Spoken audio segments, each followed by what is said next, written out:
ഈശോ മിശിഹായിക്ക് സ്തുതിയായിരിക്കട്ടെ. പ്രിയപ്പെട്ടവരെ,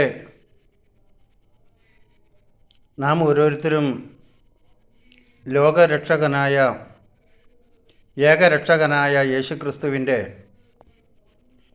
ജനന തിരുനാളിന് ഒരുക്കമായിട്ടുള്ള പ്രാർത്ഥനയിലും ഉപവാസത്തിലും ഒക്കെയാണല്ലോ. ലോകരക്ഷകനായ ഏകരക്ഷകനായ യേശുവിനെ സ്വീകരിക്കുവാൻ തക്ക വിധത്തിൽ നമുക്കൊരുങ്ങാം. യെശയ്യാപ്രവാചകൻ്റെ പുസ്തകം 57-ാം അധ്യായം 15-ാമത്തെ വചനം ഇങ്ങനെയാണ്: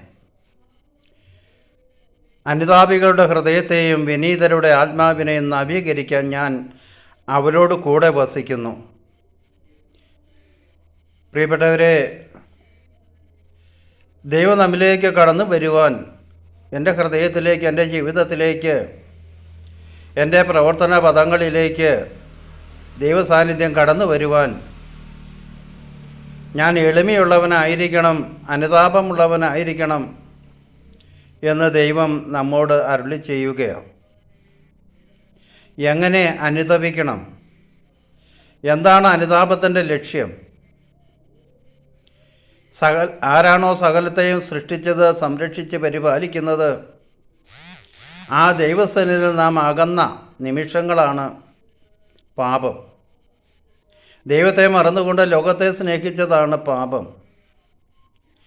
അതുകൊണ്ടാണല്ലോ കൽപ്പനയുടെ ലംഘനമാണ് പാപമെന്ന് തിരുസഭ പഠിപ്പിക്കുന്നത്.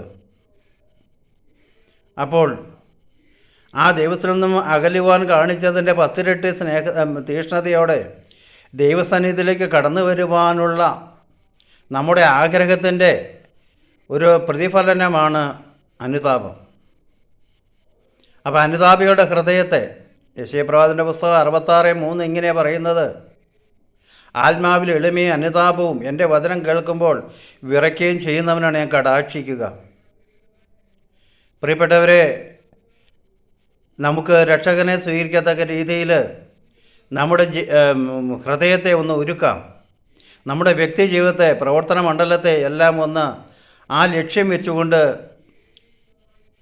പ്രവർത്തനക്ഷമമാക്കാം. അപ്പോൾ എന്ത് സംഭവിക്കും? നമ്മുടെ ജീവിതത്തിന് ഒരു നവീകരണം ഉണ്ടാകും. നമുക്കതിനു വേണ്ടി പ്രാർത്ഥിക്കാം, എളിമയോടെ പ്രാർത്ഥിക്കാം. ദാവീദ് രാജാവിൻ്റെ പാപം ചെയ്തപ്പോൾ എന്തായിരുന്നു മനോഭാവമെന്ന് 51-ാം സങ്കീർത്തനം നമ്മെ പഠിപ്പിക്കുന്നുണ്ട്. ദൈവമേ, അങ്ങയുടെ കാരുണ്യത്തിനൊത്ത വിധം എന്നോട് ദയ തോന്നണമേ. അതെ, നമുക്ക് അവിടുത്തെ ദയയ്ക്ക് വേണ്ടി പ്രാർത്ഥിക്കാം. കാരണം വിശുദ്ധ പൗലോസ്ലീഹ ഇങ്ങനെ പറയുന്നുണ്ടല്ലോ: നമ്മുടെ കഴിവുകളോ നമ്മുടെ പ്രയത്നത്തിൻ്റെ ഫലമൊന്നും അല്ല നമ്മുടെ ഉയർച്ചയ്ക്ക് കാരണം, കർത്താവിൻ്റെ കൃപയാണ്. ആത്മീയ ഉയർച്ചയ്ക്ക് കർത്താവിൻ്റെ കൃപ നമ്മിലേക്ക് കടന്നു വരണം. നമുക്ക് പ്രാർത്ഥിക്കാം. പിതാവും പുത്രനും പരിശുദ്ധാത്മാവുമായ പരിശുദ്ധ ത്രിത്വക ദൈവമേ, ഞാനങ്ങയെ സ്തുതിക്കുന്നു, ഞാനങ്ങയെ ആരാധിക്കുന്നു, മഹത്വപ്പെടുത്തുന്നു. യേശുവേ, അവിടുന്ന് മാത്രമാണ് ഏകരക്ഷകനെന്ന്, ഏകനാഥനെന്ന് ഞാൻ ഏറ്റുപറയുന്നു. എൻ്റെ ജീവിതത്തെ നവീകരിക്കുവാൻ, എൻ്റെ ജീവിതത്തെ യഥാർത്ഥ ലക്ഷ്യത്തിലേക്ക് നയിക്കുവാൻ അവിടുന്ന് എൻ്റെ ജീവിതത്തിലേക്ക് കടന്നു വരണമേ. അങ്ങ് കടന്നു വരുമ്പോൾ മാത്രമാണ് എൻ്റെ ജീവിതത്തിൽ സമാധാനമുണ്ടാവുക, സ്വസ്ഥതയുണ്ടാവുക. യേശുവേ, പ്രത്യേകിച്ച് അവിടുത്തെ ജനനത്തിരുനാളിനെ ഒരുങ്ങുന്ന ഈ വേളയിൽ അങ്ങ് വന്ന് പിറക്കുന്ന ഒരു പുൽക്കൂടായി മാറത്തക്ക രീതിയിൽ എന്നെ എളിമപ്പെടുത്തണമേ.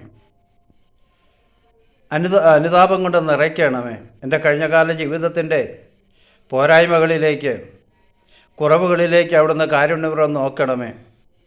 പശ്ചാത്തപിക്കുന്ന ഭാവിയെക്കുറിച്ച് സ്വർഗത്തിൽ വലിയ സന്തോഷമുണ്ടാകുമെന്ന് അരുളി ചെയ്ത കർത്താവേ, യഥാർത്ഥ പശ്ചാത്താപത്തോടെ, അനുതാപത്തോടെ തിരുസന്നിധിയിലാകുവാൻ ഞങ്ങളെ സഹായിക്കണമേ. അതിനായിട്ട് അവിടുത്തെ പരിശുദ്ധാത്മാവ് ഞങ്ങളെ ശക്തിപ്പെടുത്തട്ടെ. Hallelujah, hallelujah, hallelujah.